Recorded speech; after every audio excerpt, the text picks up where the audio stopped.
दोस्तों इस वीडियो में स्वागत है। इस वीडियो में बात करेंगे Kubota 4501 four wheel drive tractor की। बहुत दिनों से लोग कुबोटा के बारे में वीडियो बनाओ सर, कुबोटा के बारे में वीडियो बनाओ। मैंने एक वीडियो पहले भी शूट किया था लेकिन उसकी आवाज़ गड़बड़ नहीं थी, इसलिए वीडियो को डिलीट करना पड़ा। तो आज हम बात करेंगे Kubota 450 four wheel drive tractor के बारे में। इसका विस्तार से बात करेंगे और लास्ट में इसकी बुदनी की रिपोर्ट भी पूरी मैं एक्सप्लेन करूंगा, ठीक है। तो आपको ट्रैक्टर के बारे में कहीं जाने की जरूरत नहीं, इसी एक वीडियो में पूरी तरह ट्रैक्टर के बारे में समझ जाएंगे। बस बात इतनी है, पूर्णता वीडियो को अंत तक जरूर देखना, क्योंकि जब भी हम किसी काम को पूर्ण करते हैं तो हमारे मन के अंदर पूर्णता आती है, हमें कॉन्फिडेंस आता है और हमें उत्साह आ जाता है और हमारा मोटिवेशन लेवल बढ़ जाता है। अगर हम किसी काम को अधूरा छोड़ते हैं तो हमारा मोटिवेशन डाउन होता है, बर्बादी होती है, पैसे की कमी होती है, रिश्तों की कमी होती है और हम बड़ी चीजें अचीव नहीं कर पाते। तो चलिए दोस्तों वीडियो शुरू करते हैं। तो दोस्तों सबसे बड़ी बात है कि ट्रैक्टर बड़ा शानदार ट्रैक्टर है, मैंने इसको पूरा जाके भी देखा है। तो सबसे पहले एक नंबर पे अगर ऊपर से देखा जाए तो इसके जो एलईडी बैकलाइट मीटर, जो मीटर है वो बैकलाइट दिया गया है, पावर स्टीयरिंग दिया गया है, स्पार्ट प्लेटफॉर्म यानी जो प्लेटफॉर्म बैठने की जगह बहुत अच्छी दी गई इस ट्रैक्टर के अंदर, ड्यूल पीटीओ दिया गया है, एक 540 है और एक 750 के आसपास है ना। और पीछे से जो स्विंग है वो भी बहुत अच्छी देगी है, शटल रेंज का गियर बॉक्स दिया गया है, यानी जितनी स्पीड से आगे जाएगा उतनी स्पीड से पीछे जाएगा। और की स्टॉप सोलेनोइड दिया गया, मतलब आप ट्रैक्टर खींच के बंद करते हैं ना अपने, जब मतलब खींच के बंद करते हैं चोक को, यानी हम पंप से बंद करते हैं, ये सिर्फ चाबी से ही बंद हो जाता है। बहुत अच्छी चीज दी गई है इसके अंदर। और सस्पेंडेड ब्रेक, यानी ऊपर से सस्पेंड किए हुए ब्रेक हैं, जैसे आप ऊपर से लटके हुए रहते हैं ना, तो कार की तरह सस्पेंडेड ब्रेक दिए गए हैं इसके अंदर।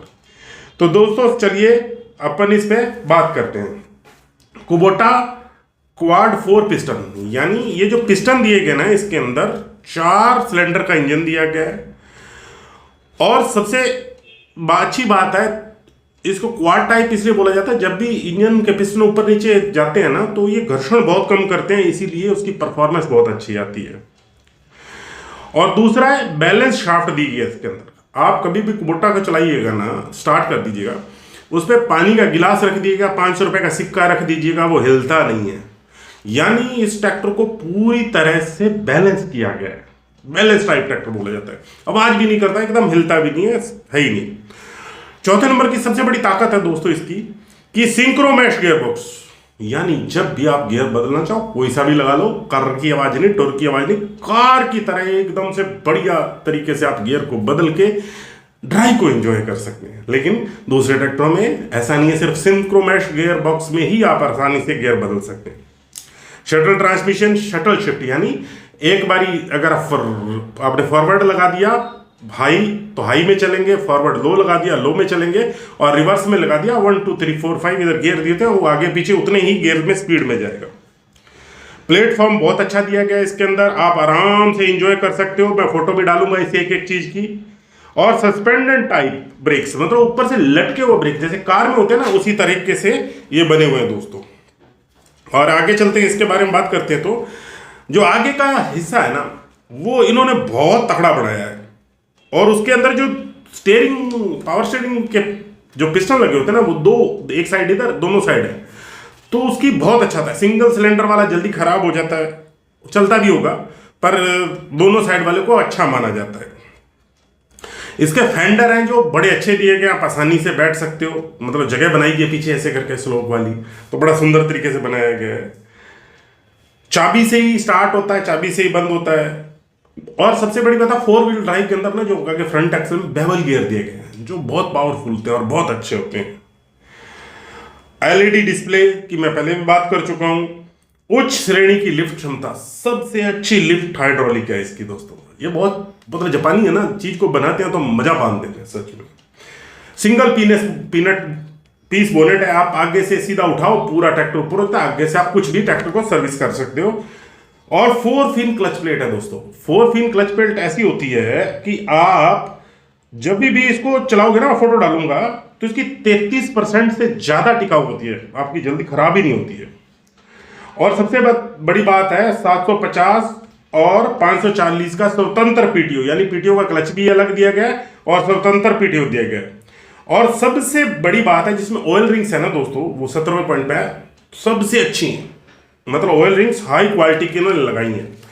अब बात कर लेते हैं ट्रैक्टर के बारे में। 45 HP का इंजन है, रेटेड RPM 2500 है, सीसी है 2434 सीसी का इंजन है, एयर फिल्टर ड्राई है, क्लच दोहरी क्लच है, मतलब PTO की अलग है और उसकी अलग है, ब्रेक्स हैं OIB तेल में डूबे हुए ब्रेक्स हैं इस ट्रैक्टर के। हाइड्रोलिक की लिफ्ट कैपेसिटी है 1640 kgf दोस्तों, लिफ्ट के बिंदु पर, मतलब बिंदु पर 1640, कितनी बढ़िया लिफ्ट कैपेसिटी है। स्टेयरिंग 2 टाइप है, PTO 2 प्रकार के हैं, 540 मिलते हैं 2484 पे और 750 मिलते हैं 2481 RPM पे, मतलब आप RPM सेम रहता है लेकिन आपको 2 स्पीड मिल जाती हैं। टायर आगे 8/18 के आगे हैं, 13/6/28 के पीछे हैं, और ट्रैक्टर की कुल वजन 1970 किलो है, और फ्रंट व्हील ड्राइव 4x4 है ना। और ये थी इस ट्रैक्टर के बारे में पूरी जानकारी। तो इस तरीके से ये ट्रैक्टर बहुत अच्छा है दोस्तों। तो चलिए अपने इसकी बुधनी रिपोर्ट के ऊपर रिव्यू करेंगे तो आपको और विस्तार से समझ में आएगा, है ना। चलिए पूरी तरह से वीडियो देखना बुधनी रिपोर्ट के। तो दोस्तों ये आ गई हमारे पास बुधनी रिपोर्ट। दिसंबर 2020 के अंदर इसका टेस्ट हुआ था। मैं दिखाता हूँ आपको, ये लिखा हुआ सामने है ना आपको, दिसंबर 2020 में टेस्ट हुआ था। और थोड़ा नीचे चलते हैं तो ट्रैक्टर देखो बड़ा सुंदर, कितना सुंदर, कुबोटा 4501 4 व्हील ड्राइव ट्रैक्टर सुंदर तरीके से खड़ा हुआ है। चलिए नीचे चलते हैं। ये देखिए ट्रस्टेड, बहुत ज़्यादा ट्रस्टेड। गवर्नमेंट का जो सबसे इंपॉर्टेंट पार्ट होता है वो यही होता है दोस्तों कि वो टेस्टिंग बहुत अच्छे तरीके से होती है, वहाँ गड़बड़ नहीं होती है कभी भी, टेस्टिंग बहुत अच्छे तरीके से की जाती है। आगे चलते हैं। कंप्रेशन रेशो ट्रैक्टर के बारे में जो इन्फॉर्मेशन दी गई है वो कंप्रेशन रेशो 20.2:1, क्या भाई क्या बात है। और मोनो ब्लॉक दिया गया है, जो सिलेंडर हेड है वो एक ही ब्लॉक के अंदर इन्होंने वैट नॉन रिप्लेसेबल है, मतलब वैट है नॉन रिप्लेसेबल है, मतलब उनको रिप्लेस नहीं किया जा सकता। इसकी उम्र ही लंबी होती है, रिप्लेस उसी को किया जाता है जिसकी उम्र कम होती है। Type of combustion direct injection re entered cavity on piston crown, ये सभी पे होता है आजकल, बहुत अच्छा इंजन माना जाता है जिसमें ये होता है। इनलेट वाल्व बहुत बड़े दिया गया है। एग्जॉस्ट वाल्व की इन्होंने दोस्तों सबसे बड़ी बात है, ये चीज़ों को ना बहुत अच्छे तरीके से देते हैं। Fuel system gravity and force feed दिया गया है इसके अंदर। फ्यूल टैंक 64 लीटर की अबव द क्लच के ऊपर दिया गया है। और प्रोविजन ऑफ ड्राइविंग अच्छा इन्होंने प्रोवाइड नहीं की है। Material of fuel tank plastic का डाला है ताकि कॉरोजन नहीं हो, मतलब अच्छी चीज़ होती है। वाटर सेपरेटर दिया गया है यहाँ पे। फ्यूल फीड पंप अलग जो हमारे यहाँ वाले होते हैं वो है ही नहीं, दूसरे हैं। फ्यूल फिल्टर बॉश के हैं जो बड़े बड़े होते हैं, 1-1 लीटर के 2 दिए गए हैं इसके अंदर। Fuel injection pump Bosch company का, जापान के द्वारा। ये दोस्तों जितने भी इंजन है ना ये जापान से बन के यहाँ पे आते हैं, ये यहाँ पे नहीं बनाए जाते हैं ना। तो चलिए अपने समरी पे चलते हैं कि परफॉर्मेंस कैसी आई, बस ये सबसे इंपॉर्टेंट होता है दोस्तों। अब इन्होंने जो PTO ऑफ पावर है वो 26.6, ये आपको याद रख लेनी है। ये वाला हिस्सा है ना, जो ये वाला हिस्सा, ये आपको हमेशा याद रखना होता है, ये वाला हिस्सा। तो ये PTO पावर कितनी ट्रैक्टर की, किसी ने कितनी PTO पावर थी, कितना क्या हुआ पावर। रेटेड इंजन RPM पे भी जो पावर है वो भी बहुत, वही 28.6 बताई गई है। और दोस्तों फ्यूल कंजप्शन ये देखो भाई, गोल्ड के अंदर 263 है इसका, अभी 263 SFC है। तो आप समझ सकते हैं, मैंने कैलकुलेशन बहुत सारे वीडियो में बता दिया, वहाँ जाके देख लीजिए और समझ लीजिए कितना है, ठीक है, आपको आइडिया लग जाएगा। और ये देखो ये 28.6 को आपको इससे गुणा करना है, स्पेसिफिक फ्यूल कंजप्शन से 263 ग्राम पर आवर है ना। और उसको डीजल की डेंसिटी जैसे 0.87 कल 3 थी, या पेट्रोल पंप से पता कर लीजिए। नीचे पॉइंट जैसे 870 है तो 0.870 लिखेंगे तो उतना लीटर डीजल खाया है इसने, तो आपको 1 घंटे का डीजल का पता चल जाएगा, वो बहुत ज़्यादा होता है। यानी पूरे लोड में डाल के जब डीजल खिलाया जाता है तो ज़्यादा होता है। अब दोस्तों देखिए इसके अंदर मैक्सिमम इक्वल क्रैंकशाफ्ट टॉर्क की भी 139.9। तो इन्होंने दोस्तों चेकिंग में देखो, ये चीजें होती है ना जो चेकिंग वाले होते हैं, वो यहाँ पे इन्होंने 9 लिखा है देखो, यानी 8% से ज़्यादा लिमिट के अंदर है। इन्होंने जो बोला है वो 152 है, लेकिन यहाँ पे 139 आया है। बैकअप टॉर्क 12% होना चाहिए, 30 DR मतलब 12, तो इसका 28 है दोस्तों, बहुत अच्छा है। बैकअप टॉर्क बहुत अच्छा है, इतने परसेंट है, 12% से 28.2% है, बहुत अच्छा है। ड्रॉबार पुल 24.4 है, मिनिमम 18.2 होनी चाहिए, दोनों ठीक हैं। Maximum drawbar pull under the ballast, जब ट्रैक्टर पर वजन डाल के किया जाता है तो 15% स्लिप, 15% स्लिप के साथ, मतलब स्लिप वहाँ पे 15% सभी ट्रैक्टरों में रखी जाती है, तो ये बहुत अच्छा है इसके अंदर, है ना। आगे चलते हैं दोस्तों।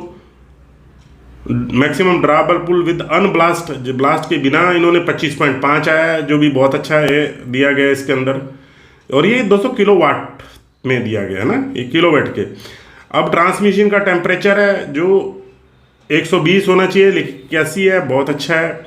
मैक्सिमम आप देखो, जब आप नॉइज़ रिक्वायरमेंट ट्रैक्टर का, यहाँ सबसे बड़ी बात होती है कि आवाज़ इसकी बहुत कम है दोस्तों, है ना, बहुत अच्छी, मतलब आवाज़ है ही नहीं ट्रैक्टर की जब चलता है। सेफ्टी फीचर के अंदर आपको बहुत सारे जो गार्ड्स, यानी इन्होंने जब चेक किए, जैसे belt drive, police silencer, hydraulic pipe, सब चीज़ें इन्होंने बोला था मीट रिक्वायरमेंट है। लाइटिंग अरेंजमेंट ओके किया इन्होंने। स्टेयरिंग जो सिटिंग रिक्वायरमेंट है वो सभी ट्रैक्टरों की गड़बड़ आती है, does not meet the requirement, जी ये लिखा होता है, उसको सही करते हैं बाद में प्रोडक्शन के ऊपर। Technical requirement PTO meet as per requirement. Dimension 3 point linkage meet as per requirement, ये सबसे बड़ी दूसरों में गड़बड़ होती है, इसमें सही है। Specific linkage of drawbar meet the requirement. Specific of the, ये नॉट प्रोवाइडेड, ये इन्होंने प्रोवाइड नहीं किया है। और दोस्तों ये देखिए नीचे आते जाएंगे तो मैक्सिमम ट्रैवलिंग स्पीड 20, जबकि 13.43 ही है। ऑडियो जो मतलब ट्रैक्टर बोल के बताना चाहिए कि स्पीड ज़्यादा होगी, तो इसमें ज़रूरत ही नहीं है और ज़रूरत उसकी है भी नहीं। अब दोस्तों ट्रैक्टर के ऊपर आपको जो मिलता है वो ये वाला हिस्सा मिलता है ना, जैसे मैंने कल सभी वीडियो के अंदर दिखाता हूँ। ट्रैक्टर के अंदर ऊपर जो डिस्प्ले की होती है ना चीज़ें सारी की सारी, वो ये वाली देखो, ये सारी की सारी ट्रैक्टर के ऊपर लगी होती हैं, जो आप पढ़ के ट्रैक्टर के बारे में पूरी तरह से समझ सकते हो, गियर स्पीड कौन सी है। और इस पे तो जो ट्रैक्टर है ना, ये बहुत अच्छा, इस पे ऊपर सर्विस के सारे पॉइंटों की सारी चीज़ लिखी गई है। जब मैं ट्रैक्टर देखा तो मेरा बड़ा पसंद आया ट्रैक्टर मेरे को। और देखो ये सारे, अब इन्होंने जब चेकिंग की थी तो क्या क्या दिया था ये लिखा हुआ वहाँ पे, और कोई ब्रेकडाउन हुआ कि नहीं, देखो सारी जगह मतलब meet as per requirement, yes है, कोई ब्रेकडाउन नहीं हुआ। अब देखो silent observation, laboratory test PTO performance test की गई तो 26.6 किलोवाट अगेंस्ट डिक्लेयर 29.2, यानी जब कंपनी ने 29.2 बोली थी वहाँ 28.6 निकली थी। और स्पेसिफिक फ्यूल 263 बोला था इन्होंने, वहाँ 249 ही निकला है, जो विद इन द टॉलरेंस है। मैक्सिमम रिकॉर्डेड इन्होंने 263 रिकॉर्ड किया, जबकि कंपनी ने डिक्लेयर किया था 249, तो 263 है दोस्तों, है ना। और जो इक्विवेलेंट क्रैंकशाफ्ट टॉर्क है 1, इन्होंने recorded as 139.9 newton metre against the declared 152। तो ये permissible specific limit should be look into necessary action correct, company को बताया कि आपको इसको बढ़ाना है। टॉर्क बैकअप रिक्वायरमेंट जो 28.2 थी वो रिक्वायरमेंट बहुत अच्छा है, बैकअप टॉर्क बहुत अच्छा है। ड्रॉबर परफॉर्मेंस पूरी यहाँ पे बताई गई है, तो आप इसको अच्छी तरह से देख के समझ सकते हैं, दूसरे ट्रैक्टरों से कंपैरिजन कर सकते हैं। अगर मैं एक चीज़ को बताने बैठ गया तो वीडियो दोस्तों बहुत लंबा हो जाता है ना। तो ऑपरेटर सीट कैसी दी गई है, मेंटेनेंस सर्विस प्रॉब्लम नोट, है ना, बहुत अच्छा ट्रैक्टर है कुल मिला के। अगर लिटरेचर देखें तो इन्होंने ये दिया था, और ये हमारे जो साइन आ गया, हमारे जो टॉप हैं, और फिर ये कमेंट्स आ जाते हैं, वाह जी वाह, ये है फ्रंट एक्सल भाई, देखो फ्रंट एक्सल की फोटो दिखी, कितनी शानदार बेवल गियर के साथ ऐसा फ्रंट एक्सल है, वाह जी वाह। पीछे से ऐसा दिखता है, पावर स्टीयरिंग देखो सामने लगे हुए कैसे ढके हुए, ये वाले हिस्से में देखो पावर स्टीयरिंग लगे हुए हैं ना, ये पंप लगे हुए हैं, ढके हुए हैं दोनों साइड। तो मैं दिखाता हूँ आपको, ये देखो ये वाला देखो इधर लगा हुआ है, ये इधर लगा हुआ है, दोनों छुपे हुए हैं, और ये वाली प्लेट के नीचे प्लेट लगाई गई है दोनों साइड से, ताकि वो नीचे से सेफ रख सकें उसको, है ना। बड़ा बढ़िया तरीके से बनाया गया है इसको। और इन्होंने इतने घंटे ट्रैक्टर को टोटल मिला के चलाया है ना। तो ये था पूरा का पूरा रिव्यू। कैसा लगा वीडियो दोस्तों, सभी के साथ शेयर कीजिएगा, है ना। जय हिंद दोस्तों, जय भारत, जय जवान जय किसान। खुश रहिएगा, एंजॉय करते रहिएगा हमेशा अपनी ज़िंदगी को। थैंक यू दोस्तों, थैंक यू सो मच।